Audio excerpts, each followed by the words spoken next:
All right, welcome back. And in this lecture, we're going to talk about hoof care. And again, this is one that I decided to re record from the first run.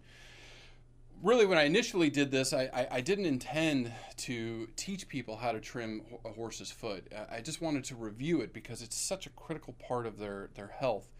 So I'm just going to put this disclaimer up front that's not the intention of this lecture. It's not to teach you how to properly trim a horse's foot, because really that should be done by a trained professional, or you yourself can go out and get trained on how to do this with your animal. But if you do this improperly, you can injure them. So we don't want that. That's not the intention of this. It's just to give you the information on maybe what a farrier or a trained professional is looking at when they're trimming their feet. So just keep that in mind as we go through this lecture. Now, it's always good to review the anatomy because, in the previous lectures we were talking about the importance of that. So here you can see the anatomy of the bottom of the hoof, and we're going to kind of talk about some of this. Now, why do we need to trim a horse's hoof?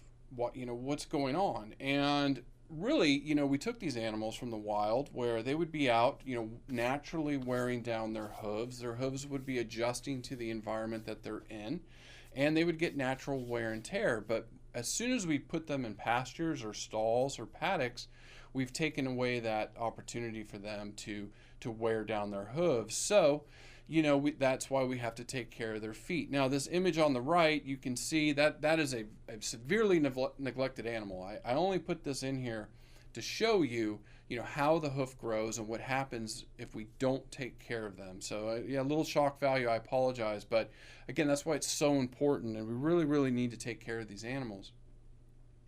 Now, in nature, if let's say zebra, being chased here by a lion, has hoof problems, well, they're going to get picked off. And, if you look at, how nature works, if an animal has an injury or an illness, they're going to get picked off by a predator.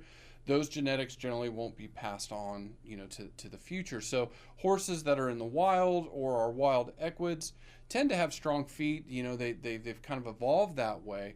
Whereas, in domestication, we really haven't selected these animals too much, especially in, recent years, to have strong feet, that we really have selected them for performance or how they look, stuff like that. Now, again, it's just to reiterate why we need to take care of this feet. If not, it can develop, foot diseases, things that we call, lameness or laminitis, which we're going to get in the next lecture. So again, it's why we want to take care of them. Now, this is something everybody should do. Whether you know how to trim a hoof or not, or you're a farrier or not, everybody should inspect their animal's feet daily. Especially when we get to the health lectures, we'll talk about, inspecting your animal daily to make sure they're healthy and everything's okay and they don't have any, wounds. This is something you want to do. You want to pick up their feet daily and clean their feet daily, which in the next slide we talk about, with a hoof pick.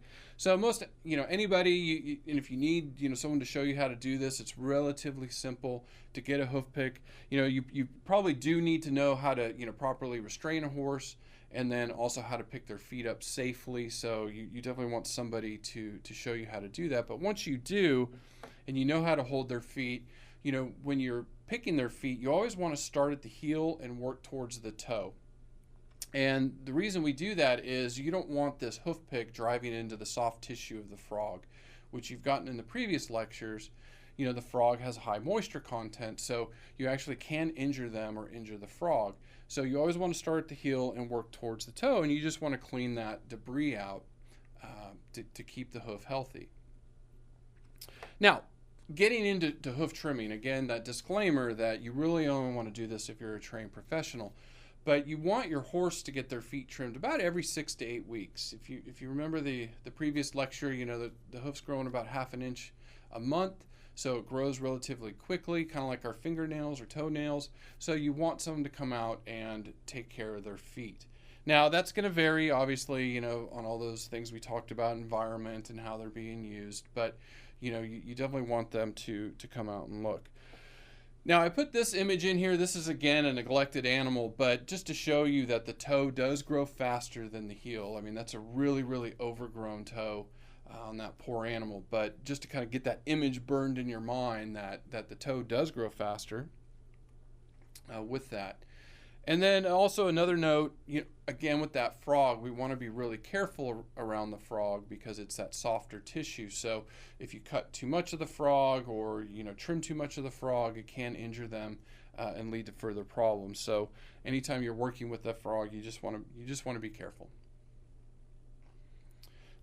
Now, when a professional is looking at your animal, what they're going to be looking at is hoof balance. Okay, and we're going to show you different angles of this and how they may be looking at that animal's hoof. So, they want to make sure that hoof is carrying that animal and is distributing the weight evenly.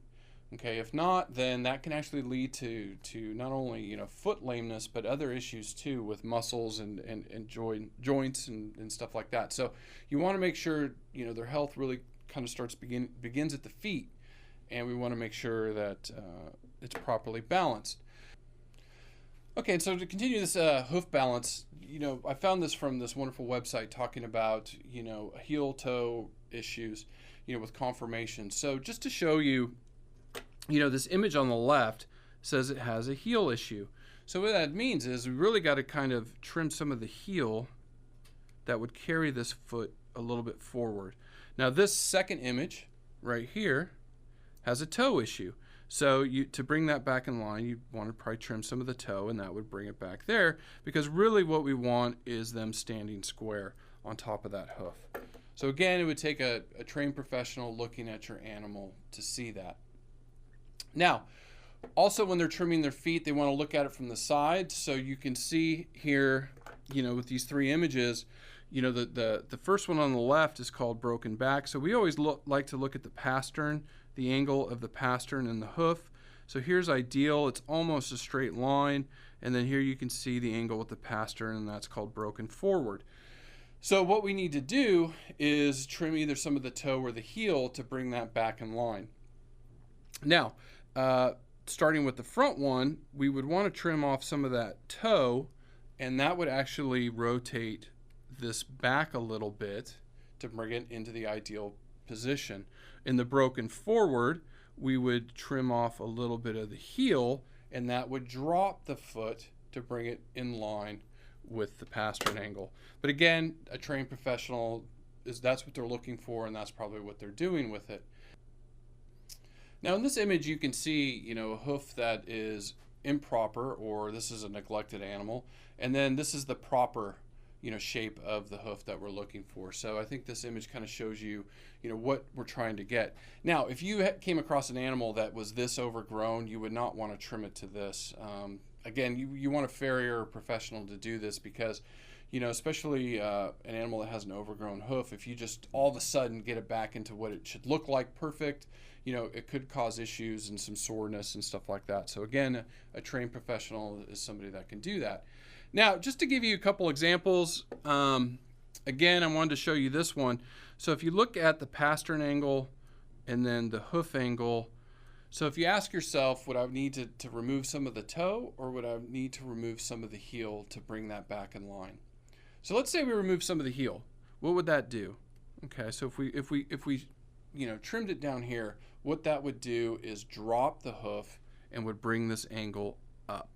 So that's not what we want to do. What we'd actually want to do with this one is trim some of the toe, okay, and that will drop the hoof a little bit, and that will get it more in angle with the pastern, okay? Now with this one, I also included a couple images. So here is your file, which generally it's like a nail file, so it's generally safer to use, especially if you're learning how to do this in the beginning. You do have to be careful. First, it will cut you. They are sharp. I've cut my hands on them by grabbing them wrong before. And also, you can take a lot of hoof off rather quickly. So, you want to use the finer side and work slowly, especially when if you're a novice and you're trying to learn how to do this, under trained eyes. The next is the nippers, which again, you have to be extremely cautious using. This can take off a lot of hoof fast. So again, you don't want to use this unless you're really trained. And then this hoof knife, and they actually have, for righties and lefties, they make different hoof knives, and that's actually to help with the sole and some other things. So if you look at this image of this hoof here, Obviously, we've got some overgrown parts. The frog's pretty overgrown a little bit here, and you can see just the overall shape of the hoof isn't too bad, but that hoof definitely has some areas where it needs to be trimmed. And this is probably something, you know, if you waited 8 weeks, you would see and say, okay, I need to look at that. These are some areas that are sticking out. I need to trim here or there. But again, it could be a whole Coursera course on hoof trimming just to get you almost ready to be able to pick up a hoof and start to trim it properly. So there's that. Now, the last part of this is shoeing. And, you know, we had some interesting discussions when I've talked about this in the previous version of Coursera. And different attitudes, and I've looked at some research, and there's some interesting research coming out. I think it was out of Michigan State, talking about how hoofs, you know, are stronger if they're barefoot and left alone over time. So there is some research starting to emerge that leaving horses barefoot can actually be better for them. But again, since we use these animals in all different types of situations, that doesn't necessarily mean we would never want to shoe them. And shoeing is really often necessary to protect the animal. So, you know, what are some of the things that shoeing does is it helps reduce wear on the feet. And, you know, from my own experience on a research project, I had some mares exercising in kind of a sandy, you know, free flow exerciser, and their hooves were really getting worn down, and we had to put shoes on them to protect their feet because I didn't want to harm them, obviously.